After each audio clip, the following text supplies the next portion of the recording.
السلام علیکم ورحمۃ اللہ وبرکاتہ۔ تو فیاض علیہ السلام مدد ارشاد باری تعالیٰ ہے قرآن پاک میں، یا ایھا الرسول بلغ ما انزل الیک من ربک کما بلغت رسالتہ، کہ اے رسول جس کا تمہیں حکم ہوا اس کو پہنچا دو، اگر تم نے یہ نہ پہنچایا تو تم نے رسالت کا کوئی بھی کام نہیں کیا۔ یہ غدیر خم کے مقام پہ آیت نازل ہوئی، جس کے بعد نبی پاک صلی اللہ علیہ وسلم نے اونٹوں کے پلان کا ممبر بنایا۔ ممبر بنانے کے بعد وہاں پہ اعلان کیا، من کنت مولا فہذا علی مولا، جس کا میں مولا اس کا یہ علی مولا۔ اس کے بعد فوراً ایک اور آیت نازل ہوئی، لکم دینکم اکملتکم، کہ آج کے دن یہ تمہارا کیا ہوا، دین مکمل ہوا۔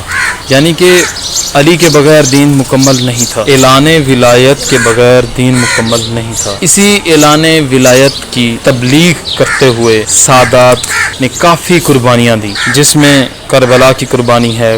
کربلا کی قربانی کے بعد سادات کا وہ اسیر ہو کے شام تک جانا، پھر اس کے بعد باقی ائمہ طاہرین علیہ السلام نے قربانیاں دی۔ اسی طرح پھر انہی ائمہ طاہرین علیہ السلام نے اپنی اولادوں کو مختلف مقامات پر بھیجا کہ مولا علی علیہ السلام کی ذات کو منوانے کے لیے۔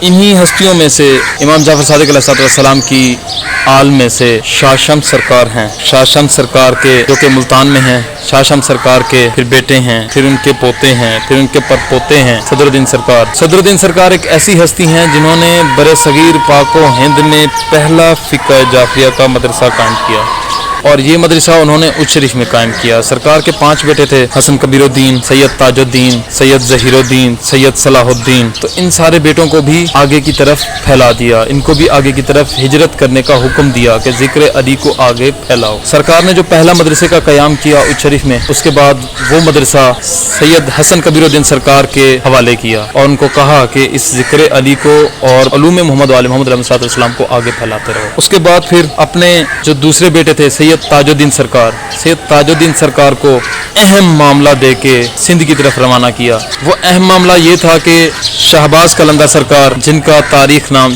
شاہ حسین لکھتی ہے، ان کے روضہ اقدس کو سرکار کی وفات کے بعد، آپ کی وفات کے بعد تقریباً کوئی 100 سے 150 سال کے عرصے کے بعد کچھ منافقین تھے جنہوں نے سرکار کے روضے کو گرایا، اور سرکار کا نسب شدہ علم پاک تھا، اس علم پاک کی بے حرمتی کرنے کی وہ منصوبہ سازی کر رہے تھے، جس کی خبر سرکار کو روحانیت سے ملی، اور سرکار نے فوراً اپنے بیٹے سید تاج الدین سرکار کو وہاں کی طرف روانہ کیا، اور ان کو حکم دیا کہ جب تک یہ منافقین یہاں پہ موجود ہیں آپ نے یہ سیون نہیں چھوڑنا۔ اور خود ہی سرکار نے شہباز قلندر سرکار کے روضے کو تعمیر کروایا، یعنی صدر الدین سرکار نے سید تاج الدین سرکار کے ہاتھوں سے تعمیر کروایا، اور خوبصورت طریقے سے تعمیر کروایا، اور سید ظہیر الدین سرکار کو شاہ شمس سرکار کے مزار کی طرف بھیجا، جنہوں نے یہ مزار تعمیر کرایا اور وہ یہیں پہ رہے، اور حسن کبیر الدین سرکار کو اچ شریف میں بھیجا، جو کہ ان کا اپنا مدرسہ تھا، وہیں پہ ہی وہ مدرسہ ان کے حوالے کر دیا۔ سید تاج الدین سرکار جب یہ سیون میں پہنچے تو سرکار نے ایک ایسی اپنی حکمت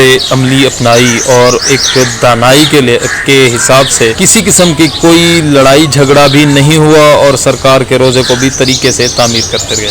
سرکار نے وہاں پہ بھی ایک مدرسے کا قیام کیا۔ اس مدرسے کے قیام کے ساتھ ساتھ سرکار نے تبلیغ محمد وآل محمد علیہ السلام کی غرض سے ارد گرد کے علاقے بھی آنا جانا شروع کیا، تاکہ علوم محمد وآل محمد علیہ السلام کو آگے مزید بڑھایا جا سکے۔ سید تاج الدین سرکار نے ٹوٹل 101 سال کی عمر پائی، اور سید تاج الدین سرکار کا جو لقب ہے وہ شاہ توریل بھی ان کو کہا جاتا ہے۔ شاہ توریل آپ کے ایک مرید کا نام تھا۔ تو سرکار کو اس علاقے سے ایک اور وجہ سے بھی کافی زیادہ محبت تھی۔ جو سیون کے ارد گرد کے علاقوں میں شامل تھے ان میں ایک ماتلی کا علاقہ ہے۔ ماتلی وہ علاقہ ہے جہاں سے امام حسین علیہ السلام کی ایک زوجہ اسی علاقے سے تعلق رکھتی تھی، اور جو امام سجاد علیہ السلام نے جو دعا دی تھی سرائکی زبان کو، وہ اسی وجہ سے دی تھی کیونکہ ان کی جو ماں تھیں وہ سرائکی تھیں اور ماتلی کے علاقے کی، تو بی وہاں سے بلونگ کرتی تھیں، تو سرائکی میں امام حسین علیہ السلام کا مرثیہ بیان کرتی رہتی تھیں۔ تو امام سجاد علیہ السلام جب بہت زیادہ غم کی حالت میں ہوتے تھے تو کہتے تھے کہ میری ماں کہاں ہے، اور میری ماں کو بلائیں تاکہ وہ میرے سامنے بیٹھ کے مرثیہ پڑھیں، اور میں سجاد اس پہ مزید گریہ کرنا چاہتا ہوں۔ یہ زبان مجھے بہت زیادہ میٹھی لگتی ہے، اور آج تک بھی جتنا بھی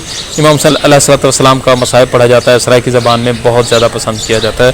اس کی وجہ یہ ہے کہ امام سجاد علیہ السلام کی دعا۔ تو سید تاج الدین سرکار کو یہ علاقہ بہت زیادہ پسند تھا، اس وجہ سے کہ ان کی ایک دادی یعنی امام حسین علیہ السلام کی زوجہ اس علاقے سے تھی. تو 7 سرکار کی طرف سرکار اپنی رہائش رکھتے تھے اور بسا اوقات ان علاقوں میں تبلیغ کی غرض سے آتے جاتے رہتے تھے.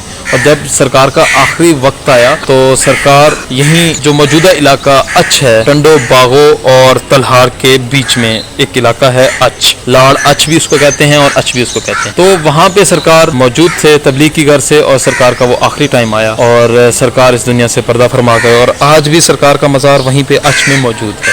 میں بے انتہا شکر گزار ہوں شمسی تبریزی سادات کا، خصوصاً شمسی کڑی وال سادات کا، جن کی نسل میں سید مہربان علی شاہ شمسی جیسے نوجوان اور نیک دل موجود ہیں، جنہوں نے اس روایات کو برقرار رکھا کہ ہم اپنے بزرگوں کے کردار کو بھولے نہیں، ہم اپنے بزرگوں کے کردار کو ہمیشہ یاد رکھیں اور دیکھیں کہ ہمارے بزرگوں نے کتنا زیادہ محنتیں کی. اور یہ ایسے ستارے ہیں جو کہ بغیر تعارف کے چھپتے جا رہے تھے. تو ان کو اجاگر کرنے کے لیے ہر ایک بزرگ کے نام ایک شام کرنے کا فیصلہ کیا، جو آنے والی سنڈے کی شام ہے، یعنی کہ 8 جون کو سید تاج الدین سرکار کے نام پہ منایا جا رہا ہے. تو میں تمام مومنین و سادات سے التماس کروں گا کہ بی بی بادشاہ زادی رحمت اللہ علیہ، جن کا مزار ٹنڈو محمد خان میں ہے، مہربان چوک، تو وہاں پہ شرکت فرمائیں زیادہ سے زیادہ، اور تاکہ شاہ توریل سرکار کی سوانح حیات کو سماعت فرمائیں اور ان پہ عمل کرنے کی کوشش فرمائیں.